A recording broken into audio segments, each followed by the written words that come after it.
he was perhaps one of the most humble men I've ever known, even though he played in the NFL. Elaine Spencer is remembering her late husband, Charles Boobie Clark.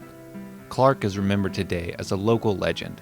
He exploded onto the field as a teenager at Stanton High School, then Bethune-Cookman College, before going on to play 8 years in the National Football League. In fact, Clark is ranked in the top 10 running backs of all time for the Cincinnati Bengals. And in 2001, he was listed in Jacksonville's top 100 athletes of all time. But Spencer believes one of his greatest legacies is his love for Jacksonville, the kids that live here, and this park that bears his name. He loved Jacksonville, had an abiding love for this city.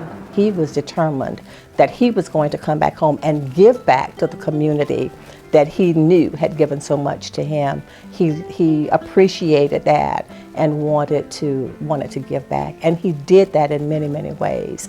I can remember how important it was for him to come back home during the off season, for example, and work with the Boys and Girls Club or the YMCA and buy uniforms for kids who were not able to afford the sports uniforms that they needed. He did a lot of mentoring of young kids back during those days. Former athletes like Derek Gaffney, Don Gaffney, and Greg Coleman mentioned Clark as one of the men influential in their careers. And even though he passed in 1988, Spencer says she knows Clark would be proud that his gift lives on in the lives he's touched, and this park that is still a place for youth to go, to play, and to learn. He would ascribe to the notion that somebody laid the foundation for you, and you are required to remember that you have that same responsibility. And that comes from Boobie's strong sense of community.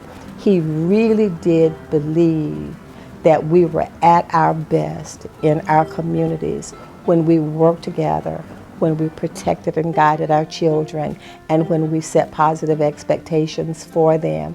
And he believed that they would rise to that level of expectation with the right kind of guidance. And I think that that would be his message.